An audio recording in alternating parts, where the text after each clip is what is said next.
Y'all know what it is.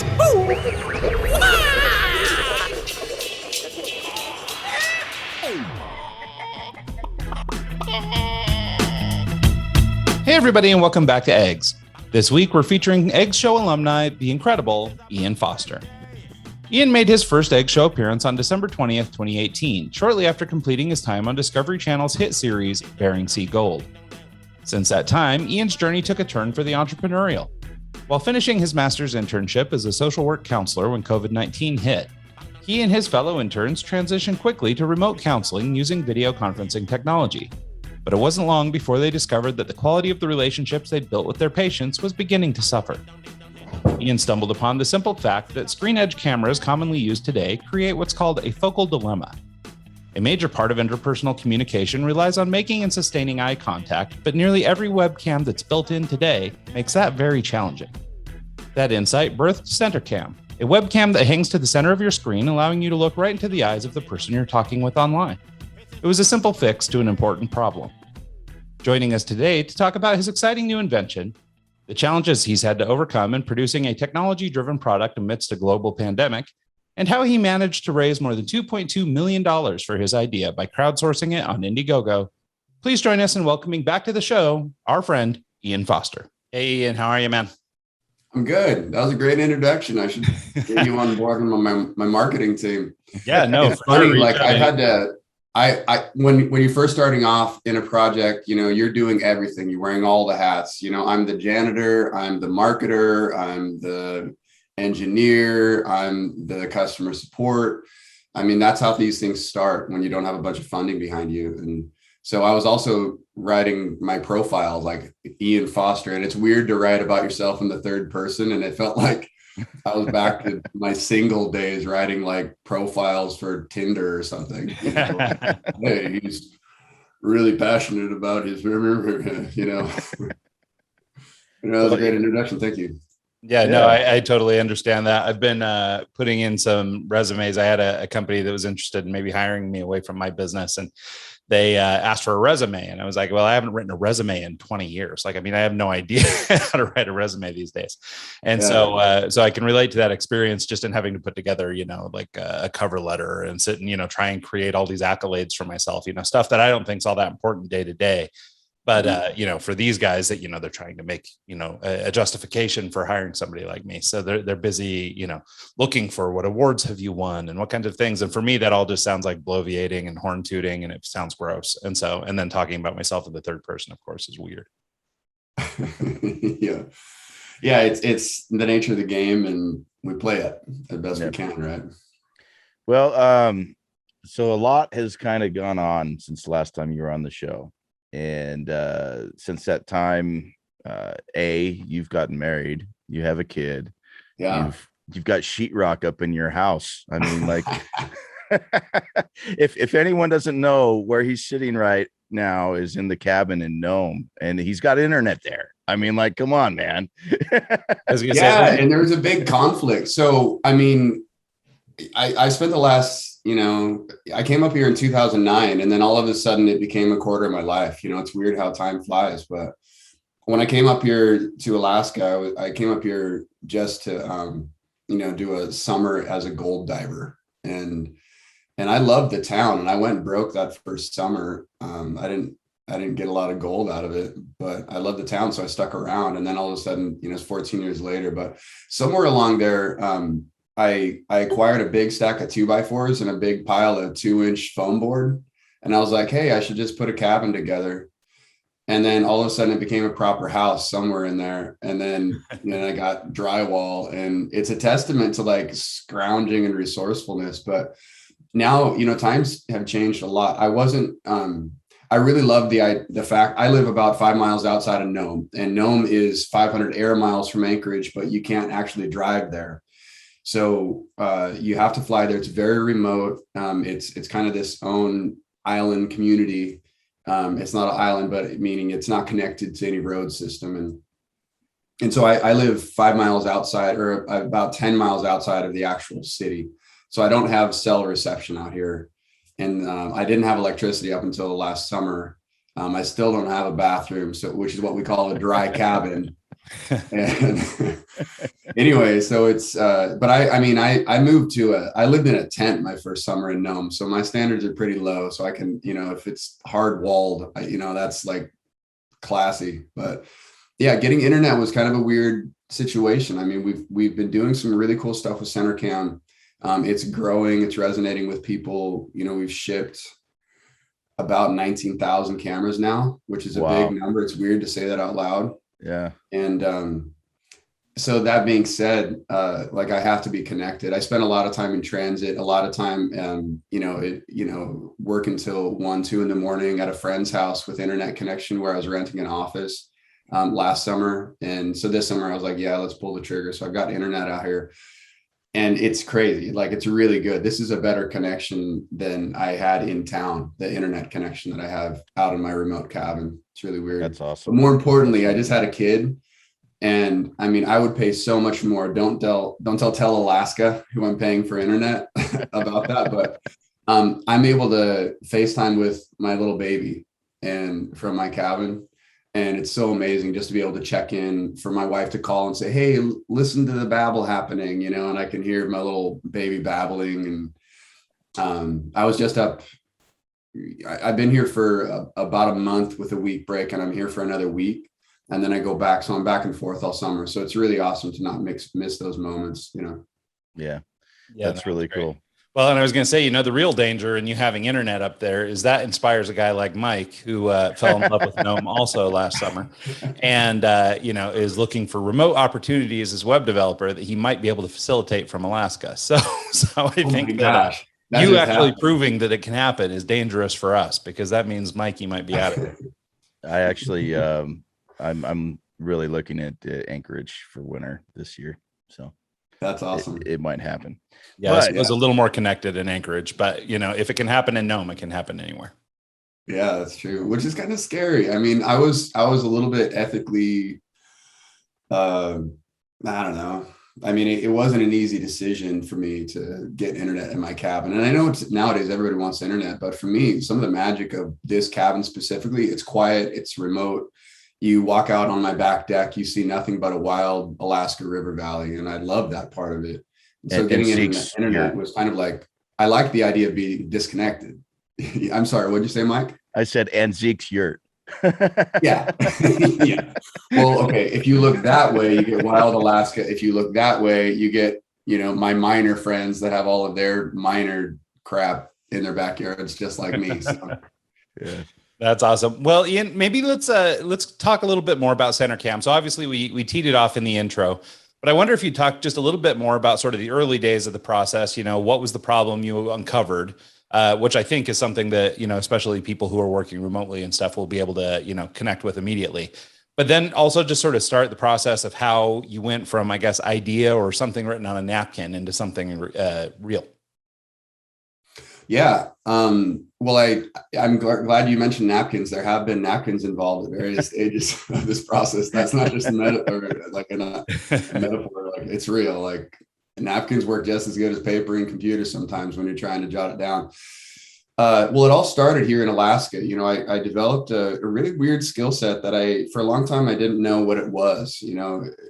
Gold diving requires you to, fix machinery, and, most of us build our own equipment. So I gathered all these like really weird skills that I thought were old fashioned, and they came all into play once I got to the napkin stage of development. But so I've always wanted to become a therapist as well. When I was a teenager, I had to come apart, and I had some really good people help me out. And so eventually I wanted to go back to becoming a therapist. The problem is a lot of times, especially initially, it's a long process financially. You don't make a lot of money initially as a therapist. And I also wanted to do some adventuring. It also requires you to, be in one place for a long period of time. So I finally was in the position to circle back, as a 40-year-old, and I was finishing my degree when the pandemic hit. And I don't want to like cause any anxiety in people, but if you rewind the clock, you look at the early stages, we're getting reports from Italy, we're getting reports from, EU, from China about lockdowns, about, people, hospitals running out of rooms, stuff like that. So I'm reading these reports and I'm watching it show up in America.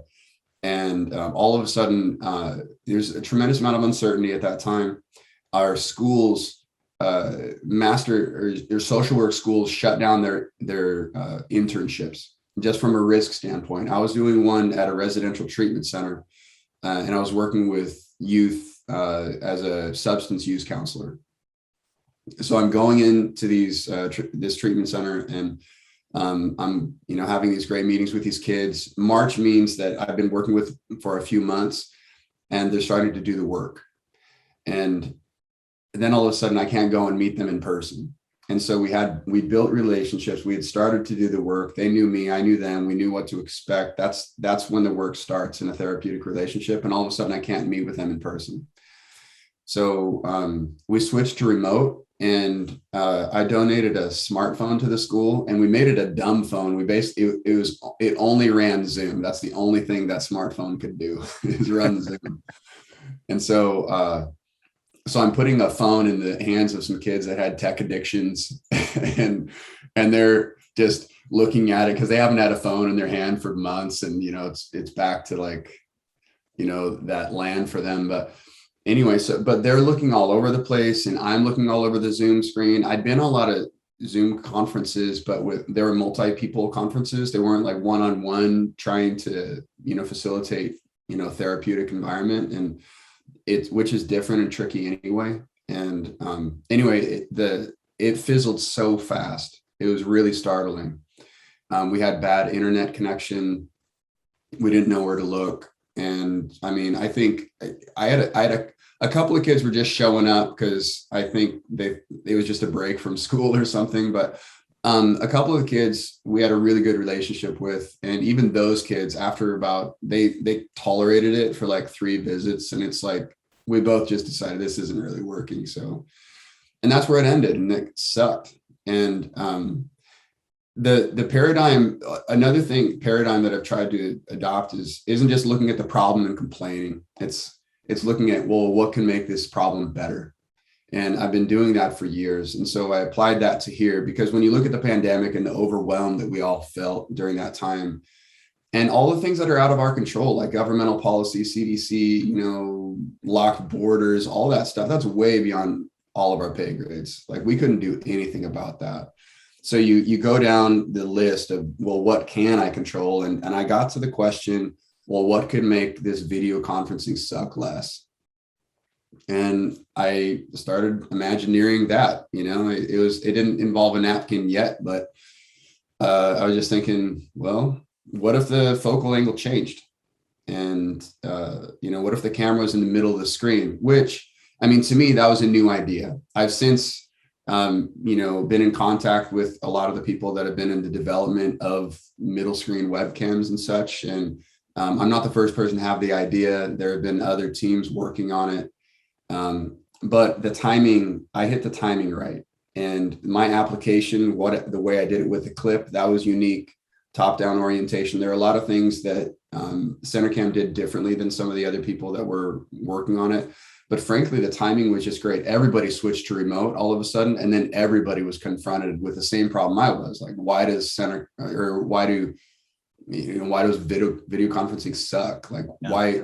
Why do you have to? And then we've all become actors too. We have to look away from the person we're actually talking to on a video conference, look up into the lens, because that's how you give a good presence and good eye contact. And it's ironic that actually like gets you away from the connection you want to have with people. And yeah, no, it's interesting. Anyway. I think one of the things that I really like about your approach too is so just speaking of good timing. So just months before, in January of 2020, I guess, right before everything started shutting down, I launched a remote work consultancy.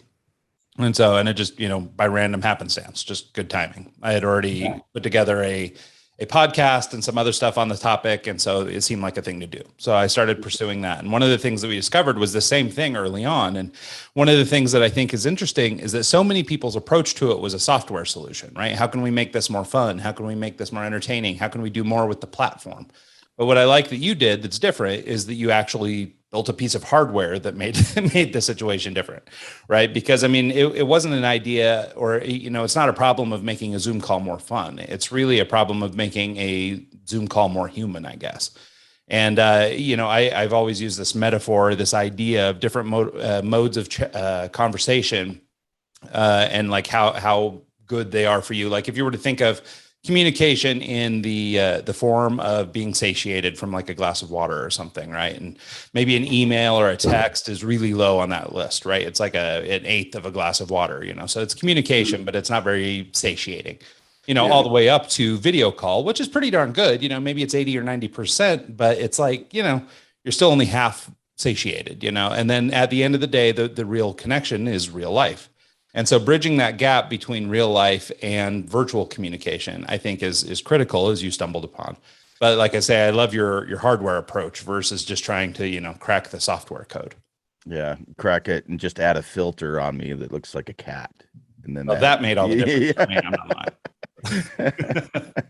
Well, some people it might be an improvement, and some of the things that come out of my mouth, I'm like, I might as well be a cat right now. What am I talking about? The software approach, I mean, we've gone through a lot of different ideas. I'm a creative guy. And so we think of a lot of different ways to solve problems, and there are plenty of ways that Zoom and video conference software could be improved. I don't know if you know this. I mean, iPhone and the iPad, they have AI auto eye gaze correction. So when you're looking at your iPhone on a FaceTime call and you're looking at the person on the screen, they're actually auto-correcting your pupils or irises. So it actually makes it look like, you're looking at the person, so that means that they're actually kind of digitally just kind of moving your irises. So that's available right now. Windows or Microsoft has a new computer that does that as well. From a computational standpoint, it requires a lot of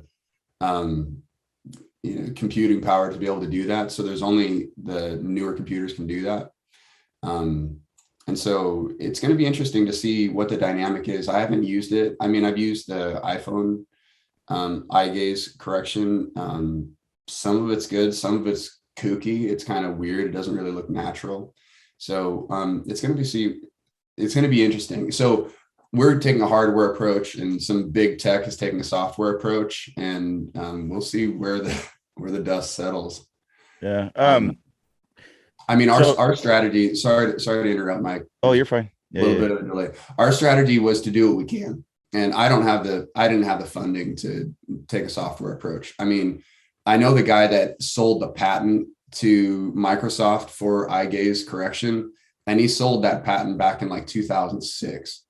So to give you an idea of the resources that have been coming to bear on that problem, I mean, Microsoft 2006, 2022, we're just seeing it. Like, I don't have that kind of budget to develop that kind of software and go with that approach, but I could find, a small USB enabled camera and tweak it and improve it. So that's what I could do. That's what we did.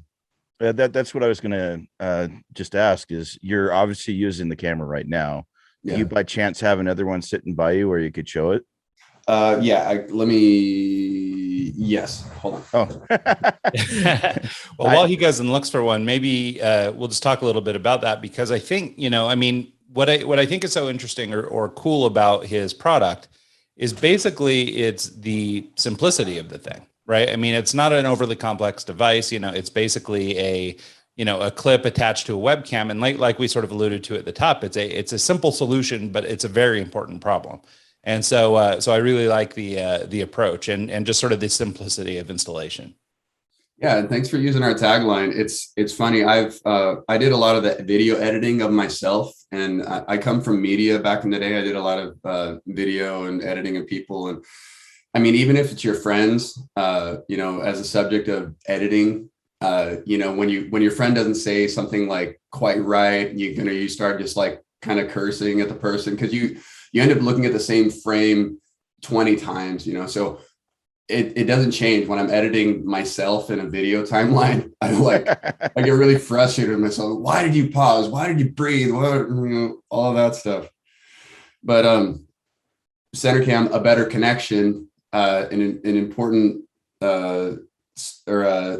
a simple solution to an important problem. I make fun of myself constantly with that tagline. So like when there's something stupid that happens, like, hey, we're hungry, let's go to the restaurant. Ooh, a simple solution to an important problem. It's like a family joke. We all make fun of that line. Yeah, I have a much grosser example of that. I once did a book design, or I laid out a book called A Clean Break. And every time you leave the bathroom, and it's relatively easy, we go, oh, it's a clean break, so anyway, it's a little bit grosser, but it's the same idea. So, but what's really funny about your tagline is that actually I didn't know that was the tagline. It's just exactly, it came into my head. Now, maybe you got me with marketing, but so maybe it is your line and you've just, this is implanted it all of a sudden. But what I love is, I think for people who do put a value on human relationship and who do put a value on, bettering the experience of communication between people, I think, maybe it's so natural. It just comes right off the tongue. Yeah. That's the kind of the summary of our marketing video that we've had. A simple solution to an important problem. And I'm making fun of myself right there because I was anyway. Okay. So here's the assembly, and let's see hold on, I might be able to get some light on the subject. So now we're into injection molding. We're building everything from scratch now. At first we were partnering with our manufacturer on a number of different products, and just kind of trying to simplify some of the manufacturing and speed up the timelines of what we could bring to bear. We just got these are injection molded ring lights, and 3-color. Anyway, I'm going to use these as kind of a flashlight to shine some light on the actual. Let's see if this works. Might be kind of ghetto. Oh, there we go. Does that make that easier to see, or? No, I think it's okay. Right. I mean, I can see it on my end anyway. All right. Hopefully. Anyway, so this is the new one. So it's really simple. It's 1 foot of flex tube, USB enabled camera on the end, 5 feet of USB cord. It's a pretty simple spring clip, and depending on your use scenario, there's, we call these on the clip itself, there's a thing called a U-hook, and that's what the flex tube clicks into. You can hear it click. And this allows you to adjust it simply up, down, side to side. Normal webcam clips, like you have on pretty much 98% of webcams, they're kind of a passive clamp. They don't actually click and play, like clamp in place with tension. And so we wanted it to be one-hand operable, just to move it side to side. And then we've gotten into the reason I wanted to show you the camera body. I mean, it's pretty simple, but we have a bunch of fins on it that I don't know that you can see very well. You can kind of see the profile right there. Yeah, I see that. You kind of see the fins right there. That's passive heat sink. And we're design and utility patenting that all around the world. I paid a bunch of money to patent lawyers. That allowed us to decrease the operating temp of our product by 10 degrees, which is a fun engineering problem. So we're getting into like thermoconductive plastics and stuff. It's awesome. Really cool, which is like cutting edge in the plastics industry. And it's just kind of a nerdy thing that's really interesting to me. Well, and there's probably something to that, in that I imagine if the camera was sitting in the center of your screen and it was, working too hard and getting too hot, maybe you have several meetings back to back. I imagine you could damage a screen with heat or something like that. So it's probably a wise thing to be looking at. Yeah. Well, it wasn't our cameras wouldn't work properly before they would actually damage a screen. But to your point, you don't want things operating that hot. And so that was part of the reason for that, is the chips were just hot boxed inside of the camera body. So. Okay.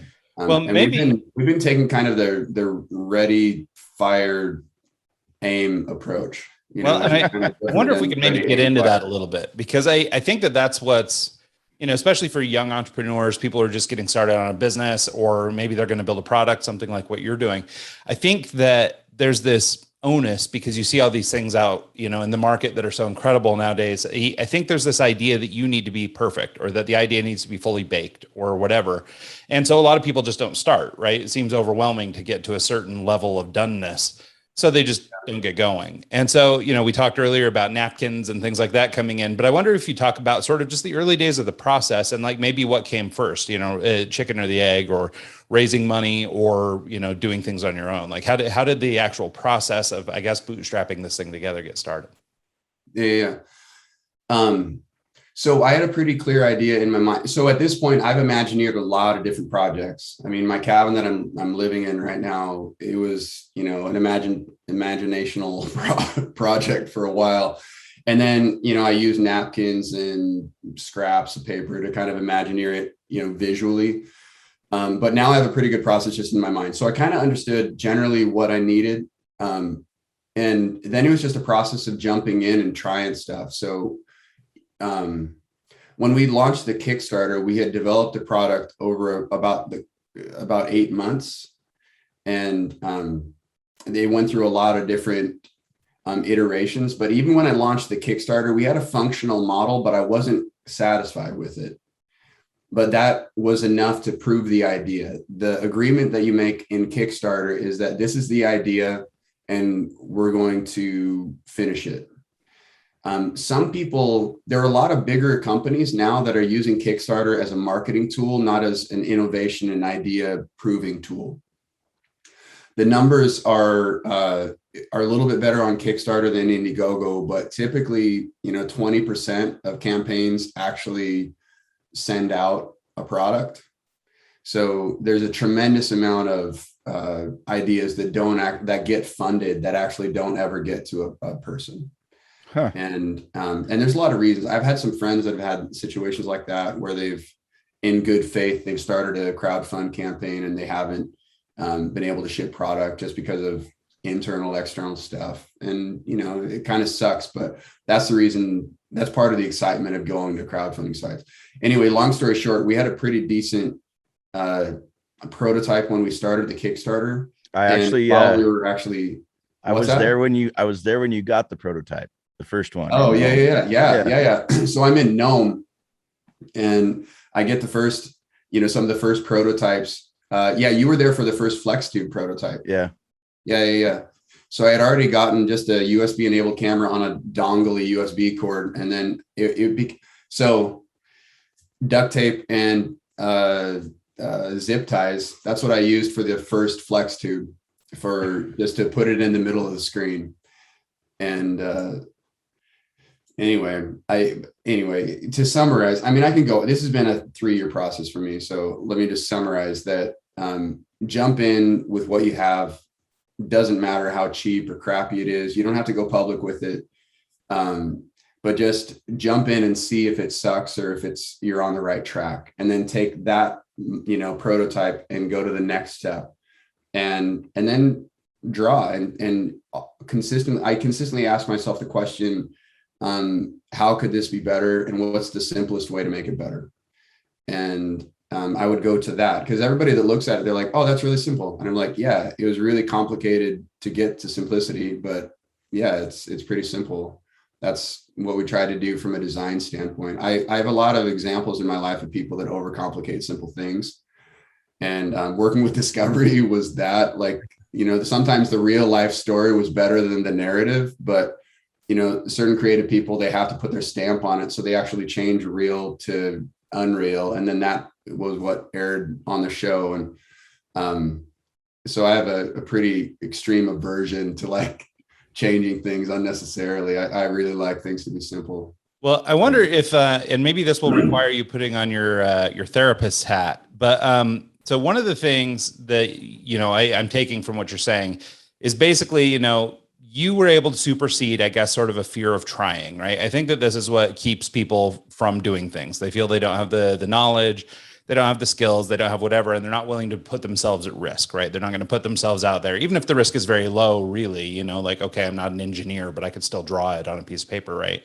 Yeah. So maybe the risk is low, but for whatever reason, that's a bridge too far for some people, right? Everybody's got a different tolerance. And so obviously you came from a media background. I mean, you're mining for gold in Alaska. There's certainly a risk tolerance there that's probably a little higher than most.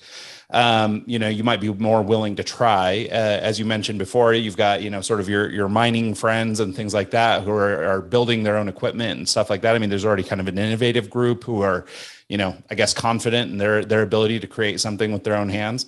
So you seem to already have, maybe unbeknownst to you built a series of skills that really lend you to do this kind of project. I wonder if, as a therapist, or if you were trying to give advice to somebody who maybe is struggling with the fear of getting started and that stuff, and I think you started to get into this a little bit, but like, do you have advice for people that might help them overcome that fear of trying? Like, hey, where might they find a baby step to try something to sort of, I guess, improve their tolerance as it pertains to risk? Yeah, well, the answer I think is partly, in your question. Baby step is just that. It's a baby step, and it's a 1% approach, 1% better approach. It's starting where you're at approach. It's a 1 inch approach. It's a 1 minute approach. I recently read a book, and I'm rereading. It's an excellent book. It's about cognitive behavioral therapy, and it's called Feeling Good. It's about the process of the therapeutic environment for overcoming depression, basically. And that's basically what it talks about. I mean, when you condense it down, it's try to do something for a minute. Try to do something more than you're already doing that doesn't scare you. And especially when we're talking about product innovation, or even making improvements in your life, like, it's not that hard to make an improvement in your life. But you do have to start somewhere. And I think a lot of people think that they discount, they become their own worst enemy by discounting the fact that if you work out for 30 seconds today and you didn't yesterday and you didn't the day before and you don't have a habit of it, 30 seconds is better than 0. And people are like, well, 30 seconds doesn't matter. And it's like, stop talking to yourself like that. Like, 30 seconds is huge if you don't do it. If that's not you, if it's not normal or easy for you, 30 seconds is huge. And so a lot of people get in their own way. The whole process for me was terrifying. Like, right now, I have a decent story of, where it's gone and everything. But I remember, forming the Kickstarter. I didn't know. I mean, we ate a lot of crap online because people were like, this is ridiculous. People said some nasty things, and that was the nice way of saying that.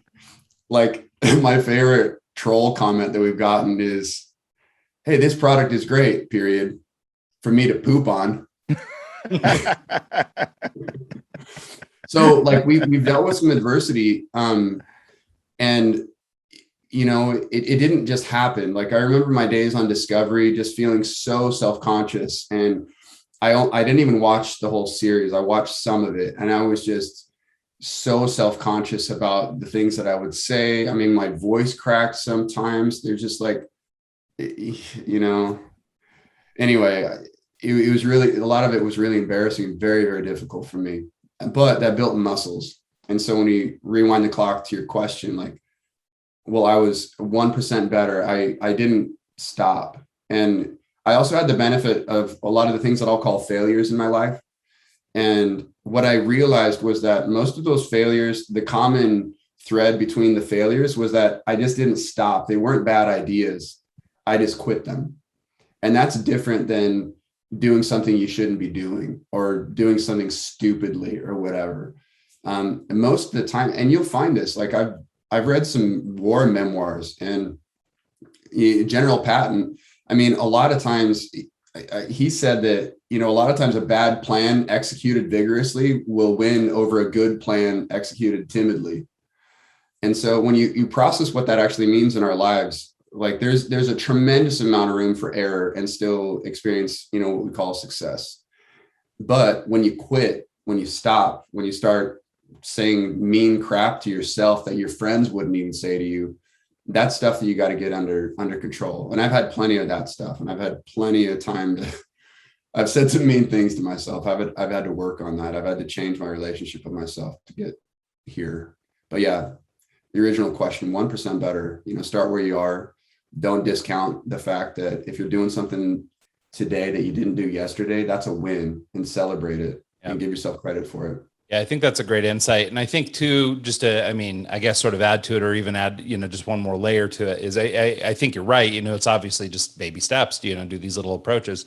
But I think that the one part too that needs to be just sort of said and at risk of, trademark infringement or whatever is that you have to just do it also. Like, I mean, somebody actually has to, you have to get that nudge. So even if it is just for that 30 seconds, like, you've got to find it in yourself to actually do that. And so I think that, being able to, I mean, I think, and I appreciate your candidness or sort of opening up like that, but I think, that relationship with self is what sort of gets in the way, most of the time. So I think that's really good advice. Well, and if you, I mean, look at CenterCam, look at your cabin, look at your dredge, look at, the house here that I'm at that, started as a crappy yard. Now it's got the big rock wall with the flagstone patio, and I'm finishing up the backyard finally. And it's one of those things that you start with one thing, you spend a few hours on it. If you can't finish it in a day, spend a few more hours on it the next day, spend a few more hours on it here or there. Before you know it, you got a house with sheetrock on the walls. It's great. And yeah, just to sort of add to that too. I mean, we've interviewed some 260 people on the show at this point, CEOs and startup founders and all these people, and all of them have a story like this where it's, they had to overcome some kind of adversity. They end up doing the work. Then they make something successful happen. And then everybody asks them how they did it so quickly and how did it happen overnight? Meanwhile, it was 10 years later or whatever. Right. And so I guess the value of relationship with self versus the perception of others, is a critical component of this, right? Because for the people who are on the outside, who are just doing their thing day to day or week to week, and they're not paying that much attention to you, you might come out looking like somebody who had this overnight success. Like, my God, you got CenterCam out, look how, polished it is, and you're ready and you're in business. And, how did that happen? And they're looking for a quick answer, right? But the reality is there isn't a quick answer. Like, this took time, and we did build, and we did stumble, and we did fall, and we did pick ourselves back up, and I think all those pieces are really important to hear from people who have found whatever we call success these days. And, and so I appreciate you, being open with that stuff. Yeah, well, I think one of the reasons CenterCam is resonating with people is, I mean, the story is real. I mean, it's funny, like I'm dealing with, or it's not dealing with, I'm working with public relations people and really capable marketers now. So I'm outsourcing a lot of that initial stuff that I was handling. And all of them say, wow, your story is great. We love your story. And the thing about a story, we all love stories, but the story was real. Like that happened to me. Like all of the impetus and the emotion of CenterCam, it happened. It wasn't like I created some weird story just for the purpose of marketing. Like that was the story, and then CenterCam came from it.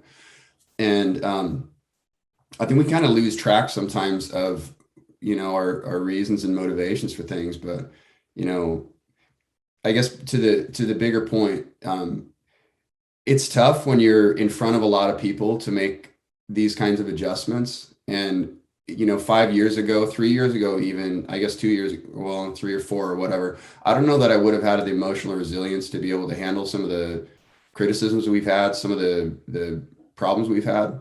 And, emotional muscles are just like regular muscles. The more you get into the gym and test yourself, the stronger you get and the more used to, the adversity of big weights, and emotional muscles are the same way. And I dealt with a tremendous amount of adversity, and I felt like I was really behind the curve for my age, for what I needed to be doing. I had a good sense of what my skill set was. And I felt like it hadn't been properly deployed yet. That was really concerning to me. It was really frustrating to me that I kept on finding these dead ends in life. So I'm pretty driven. And so CenterCam is kind of like, it's kind of the product of all of that drive and frustration, but I had to do a lot of work to get to the point where I can adjust in real time to some of the, problems that we face. Well, let's doing, international launches and stuff like that. There's a lot going on. Yeah, I actually, that's kind of where my next question was going to be is, So you got the product, you got a viable product, you got the Indiegogo now taking off, and you've got all these orders. How stressful is that to say, hey, I've got this, now I've got to get 10,000 of these things out in the next year, and they're coming from China, and we're having a big trade war going on. Yeah. How did that all come out? I'm sure that was a nightmare. Yeah, so we got a prototype early on. I mean, I got the first camera back in like May of 2020, and then we're improving it, and then we get to January, we have a good enough product to launch on the Kickstarter. We're still making some micro adjustments, the clip, etc. And so, but I pre-order a bunch of that initial camera that we greenlit, and so I had, I think, like 400 in January, and my Kickstarter goal is like $10,000. It wasn't much. I could do all of that. That was all well within my control and ability to do that. And so all of a sudden the Kickstarter takes off, and we raised $63,000 on Kickstarter, and that was when I knew, like, oh wow, this is a thing. Like, this isn't just me with my napkin. Like this is resonating with people, and people are realizing this is a thing. So the problem with that is I had 400 units in my hands, and we had 600 backers on Kickstarter. And so I have to order 200 units to be able to fulfill to the rest of the Kickstarter backers.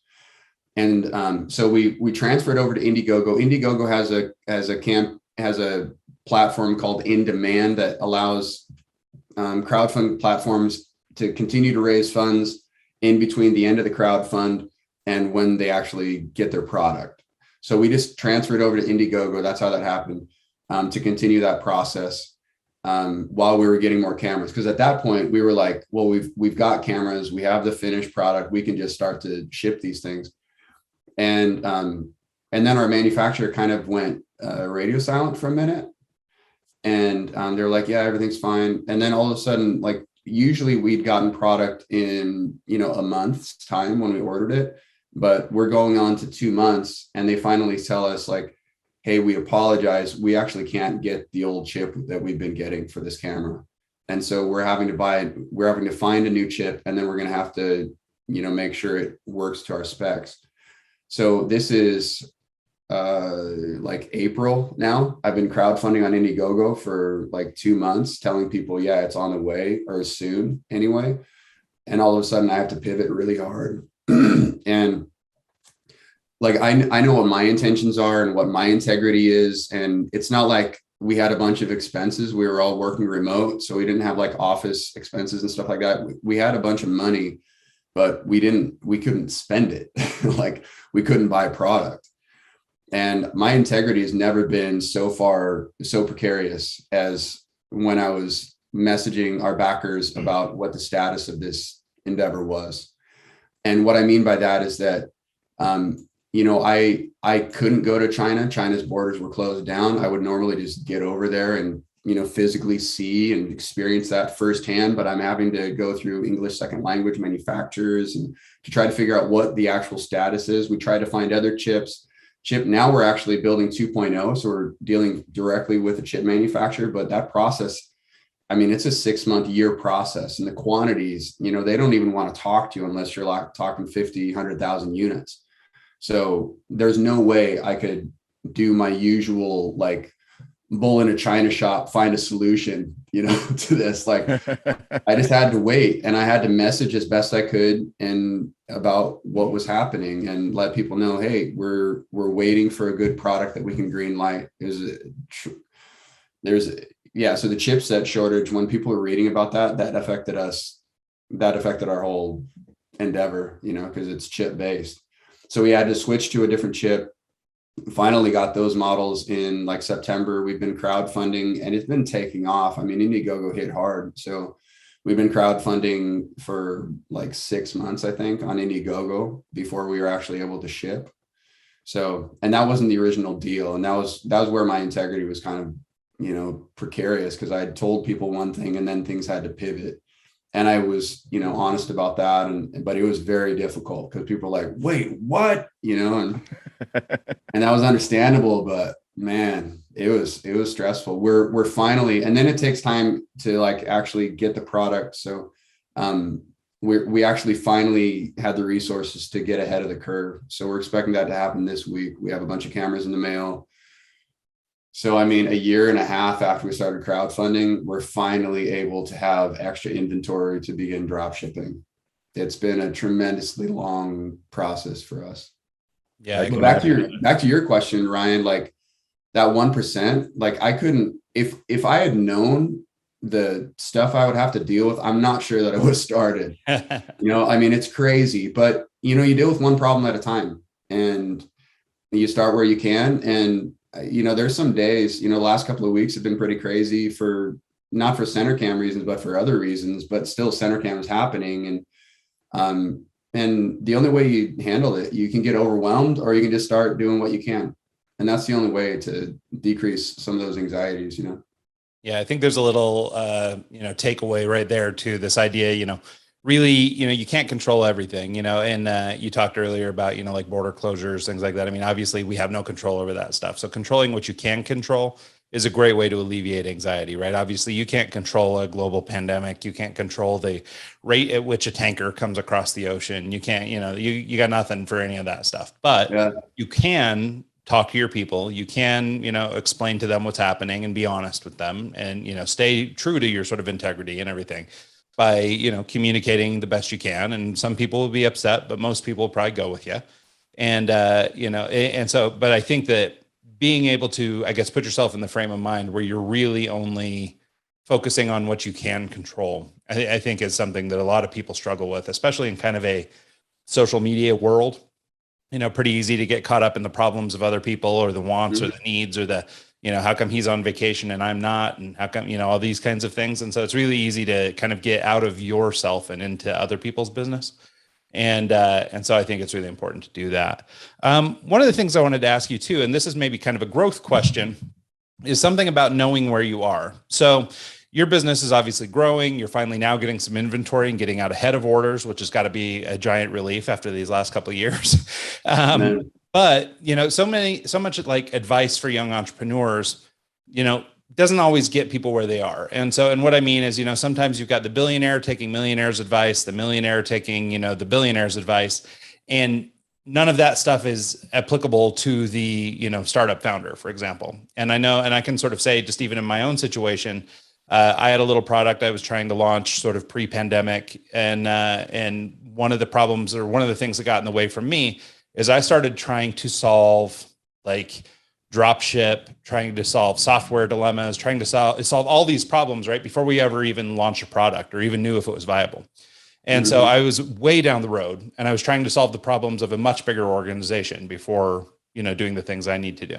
And so I wondered, first of all, if you could talk a little bit about just sort of knowing where you are so that you know what you need to work on. And maybe some of this is what we were talking about before, self-awareness and things like that, but also knowing where to go next. Because I think, okay, we talked earlier about baby steps and now people are in. So in your situation, you started with baby steps, but now you're all in. So what's the next baby step? How do you keep moving forward? Man, that's an excellent question. And I can't answer that without talking specifically about what I've been doing in Alaska. I mean, gold diving, building boats. I did repair work for a while. I mean, Mike's seen the kind of work that I've done up here. It's the most physical, grueling, dirty. You want to talk to that, Mike? Like, I was going to say, I've had to do the work. Yeah. Yeah. He hasn't just seen it. So, I mean, I've never been hesitant. I've always wanted to have pride in just doing the work that needed to get done. And I've never shied away from a job just because it's dirty. And most of my work in CenterCam is fairly clean. But that being said, I'm not shy about trying something. And that's kind of the gist of it is I learned somewhere in there that you can either sit on the sidelines and hope something good happens, or you can just fumble your way through a dance where you have two left feet and figure out how to dance. And I don't know that many people waltz really good the first time they try it. And you just have to go through that. And it's a little bit ugly. I've had the benefit up here in Nome of a lot of my failures and successes. They haven't been in a public scene. Bering Sea Gold was kind of the exception to that. I was a rookie captain posturing hard, man. Like I pitched Discovery on that show and I told them I'm a gold diver and I didn't even have a boat. So I was working full-time for the state. I had pitched, Discovery. And then all of a sudden I'm in the middle of a negotiation with them and I'm going out into a snowbank, building a gold diving boat outside. And I mean, it was tremendously energizing. Like I had to pull through, because I'm not just a talker. And, but there's a certain point where you have to, I don't even know how to say it because it's not a posturing. I mean, there's a lot of people that posture in the world and they say, I'm doing this when they're not, or when they can't.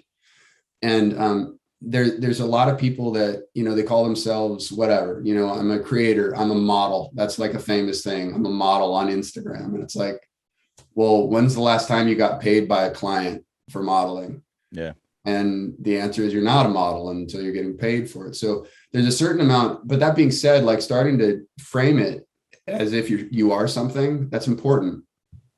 And just anyway, it's really complex. And I've thought a lot about it, but you have to be willing to step out and publicly declare that you are somewhere a little bit farther than where you're at. And then you have to have the integrity and faith in yourself to bridge that gap. And I don't know how else to do that. And I think that's right. That's disingenuous. I think there's like, it's the one little nugget that makes the cliche not totally offensive is the fake it till you make it thing, right? So, because I mean, it's a really simplified way of saying something more complex, like what you're trying to get to, which is basically, you do have to put yourself out there, right? And the only way we grow is by sort of reaching, right? Like if we're just trying to keep doing what we're doing, we don't grow. But in order to grow, we have to reach and we have to stretch for whatever the next thing is. And sometimes that requires maybe floating a little bit or getting a little fluffy or, whatever. But what happens is either you back it up and then you will have grown. You learned the skill you needed to learn. You'll have done the work you needed to do, whatever it is to make that next step. Or you become the guy that everybody goes, oh, well, he's always talking like that. He's telling everybody that he's doing this stuff, but really he's just doing video games all day. He's not really an entrepreneur. He just, works for himself because no one will hire him, that kind of thing. Yeah. So I think that's thanks for summarizing that. I was struggling there, but yeah, I mean, and that's the place of progress. The thing that it's done for me, and when I look back, I mean, publicly declaring this Discovery Channel that I was a gold diving captain, even though I didn't have a boat yet. I mean, I actually was a captain in my heart. I knew I would make that happen, and I did. And when you look back at how bold that was, it doesn't feel like it was posturing or anything other than like publicly declaring a goal and then bridging the gap. And the stakes were so high, I could not fail. That first season, I was learning so much and it was so painful because I was in front of, we had the highest rated premiere of any Discovery show in their history. It was, I think, 6 million people or something like that. And maybe they beat it since then, but there's a lot of eyes on me. And I knew that was going to happen and I could not fail. Like there was such good pressure. Well, and I had to meet it. And it was embarrassing, man, because I was making so many stupid mistakes, rookie mistakes. I didn't have a ton of confidence at the time. There's a lot going on, but, it definitely set up the process for me. And I've done that periodically. I mean, the Kickstarter, we had enough that we could fulfill in integrity, but we still had a lot more to do. And, I tried to bridge the gap between expressing confidence in what we're doing and also honesty in the actual place we are. That was kind of the dynamic that's challenging from a crowdfunding standpoint, because we were a true crowdfund. We had an idea, we had a prototype, but we really didn't know. We weren't like Nikon cameras uses. We saw they had a cool product and, they're on Kickstarter. It's like, they don't need to do a Kickstarter. They don't need to crowdfund, Yeah, no, I love that. And actually you just said something that like, I don't know, it's got to make its way to a t-shirt or something, which is stakes so high that you can't fail. I think that mindset especially for young entrepreneurs and stuff like that. And like back to what has been sort of a resonating theme throughout this podcast, which is, relationship with self and developing confidence and all these sorts of things, looking at life through the lens that you're creating stakes that are so high that you literally can't fail. It almost takes away the negative side, right? I mean, if you can't fail, then you're going to succeed. So it's like, but so it's really it's a mindset thing. But I think that concept, I think it eludes a lot of people. But I think that if you can get yourself into that mindset where, you consider basically, back to our metaphor about growth, like, I mean, it's going to pull you, to it. And maybe some people don't, maybe they set stakes so high that they do fail. But, that will often be the people who are just talking anyway. They're not the ones. Well, yeah. And it's also a calibration process, I mean, discovery wasn't the first time that I tried to throw something out there, and I mean, that was the first time I tried to throw like something out into the reality TV realm, but I'd done other things. I told other people, hey, I'm going to do this. And, one time I was going to go to law school. I told some people I'm going to go to law school. And then I started studying for the LSAT and it was miserable. And then I realized like, I don't want to sit in an office and do this. That sucks. So I had to pivot, and that wasn't a failure, but, I had publicly declared, and then I hadn't gone there. And, I had plenty of those examples as well. The discovery example is probably the most startling of like putting myself out there in such a big way and then bridging the gap. And that process is a calibration. Like you learn, you learn what you can do, what you can't do, what kind of is in your control and what isn't. And I've become better, I think, at publicly declaring things that I think I can actually do, and more hesitant about the things that I'm maybe not fully committed to or aren't valuable to me. And it's mucky. That's the thing that sucks. It's mucky figuring out that calibration. The ready aim or the ready fire aim approach isn't for everybody. A lot of people, they need their day job. They're not willing to take some of the risks that I've taken. And but they also have, different strengths that they can bring to the table. Sure. So I'm definitely more risk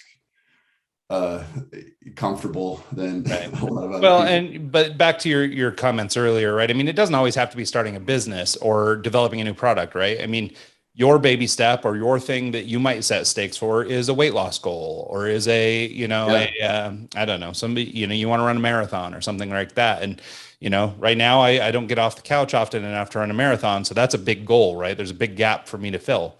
Yeah. But, by doing so, you're accomplishing the same thing emotionally and mentally that you do if you succeed with your product or whatever, right? It's just growth. It's all about growth. Yeah. Yeah. Man, it all happens the same way. You use a lot of the same muscles too. So I remember watching the first episode of Bering Sea Gold, and it literally opens with you in your office closing the door for the last time and walking out and like, here we go, I'm gonna be a gold miner.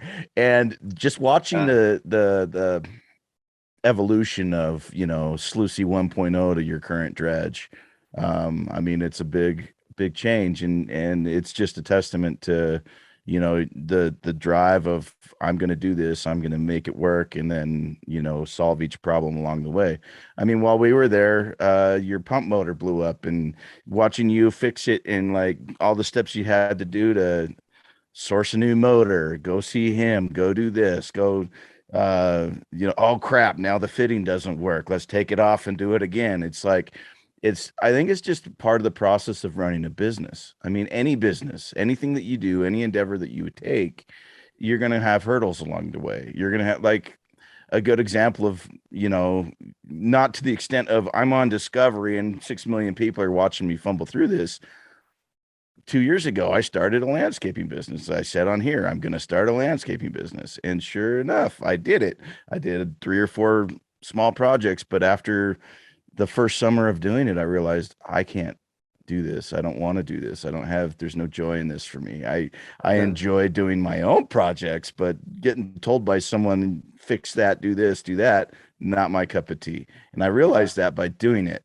And just because you say you're going to do something, it doesn't necessarily work out the way you intended. It's not a bad thing.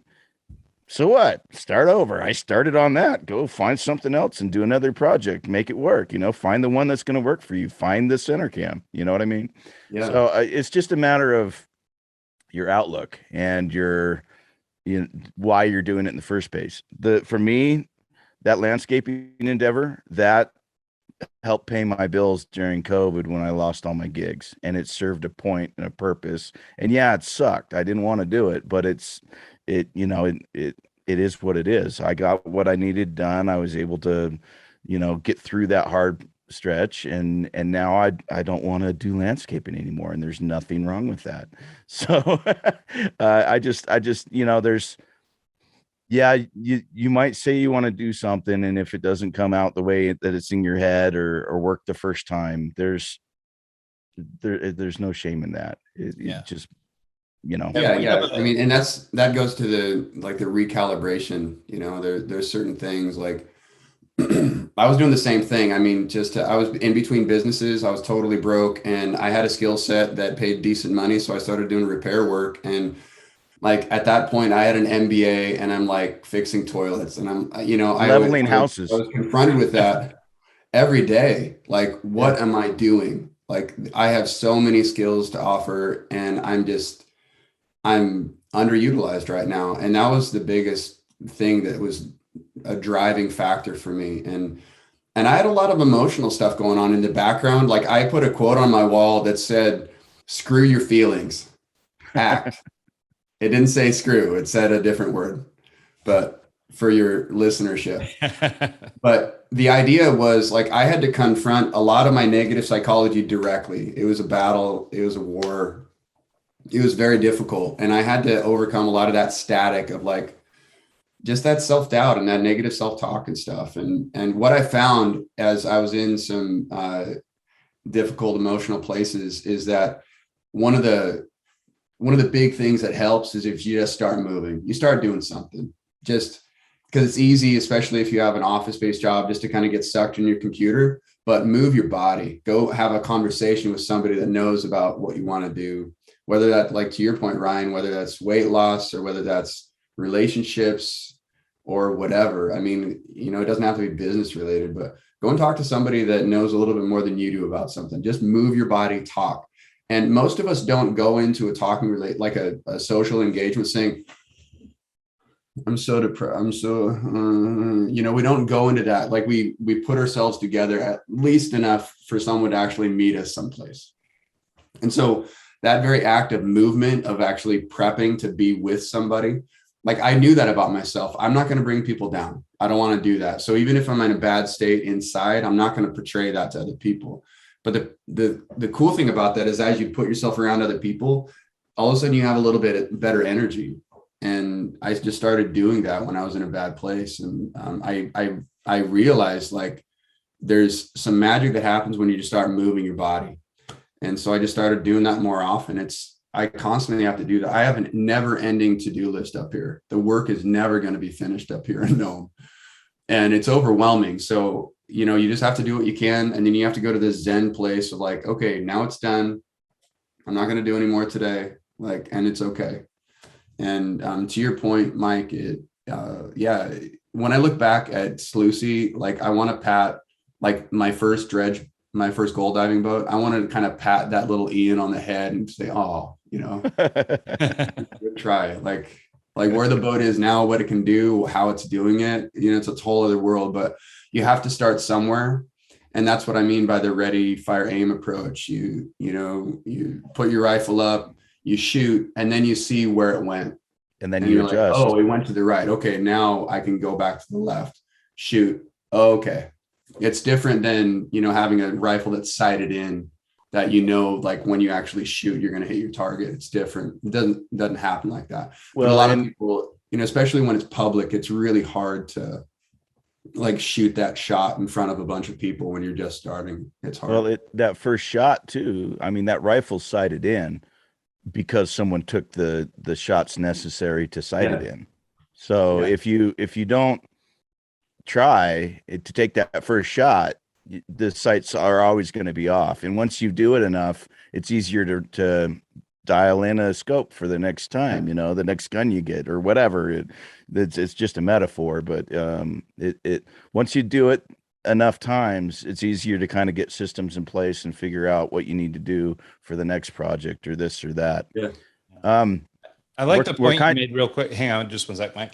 I just wanted to say that I like the point that you make about, when you go get out in front of other people, you do sort of puff yourself up, right? Like even if you're going to a job interview or maybe you're just networking, right? We have this natural inclination not to try and drag people down, right? We want to try and either represent ourselves as best as we can, which is where you get those guys who are talkers, and, or we're out there trying to, at least pull ourselves together, even if things are bad at home or whatever, we're always willing to puff ourselves up.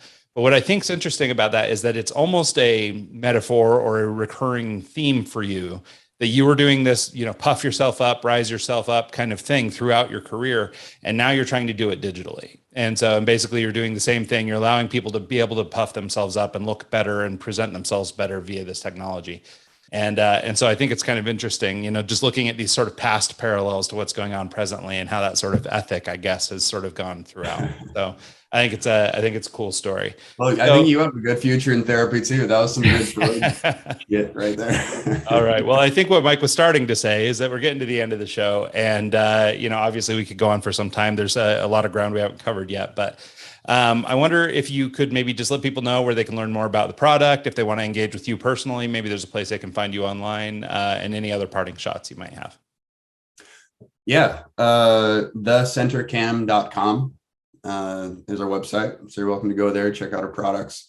We got a YouTube channel, so it's just the CenterCam also.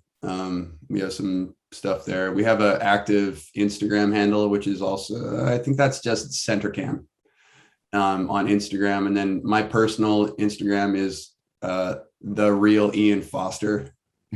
And there's a bunch of Ian Fosters. I started a Facebook group called The Real Ian Foster years ago because I Googled, when I was in Discovery, I was like, well, what's up there? So I typed in Ian Foster and there were like 50 Ian Fosters that came up. So I friended all of them. And then there's like this little mini Facebook group called The Real Ian Foster. So that's kind of a joke about that. But anyway, yeah, those are the ways you can reach out. I had one more question and I was going to tie it into the parting shots, but I was curious, is your dredge out? Do you have it functioning, or is CenterCam kind of the priority right now? So CenterCam and finishing the house, those are priorities in Nome this summer. So my dredge has actually been parked right in front of my house. I have to walk around it every time I go to the shop or get supplies. And I've had like maybe 5 more hours of work to do to put it back together. And I've been focused on other stuff. I will get wet this summer though. I promise. Good. I love it. Yeah. I can't let other stuff, priorities change, but I love gold diving, man. That's why I'm up here. I love the community up here. Say hi to everyone for me. And yeah, thank you for making time for this. I really appreciate it. Yeah. Thanks for having me. Yeah. Thanks so much, Ian. This has been awesome. And thanks so much to everybody who tunes into the show this week and every week. See you guys next time.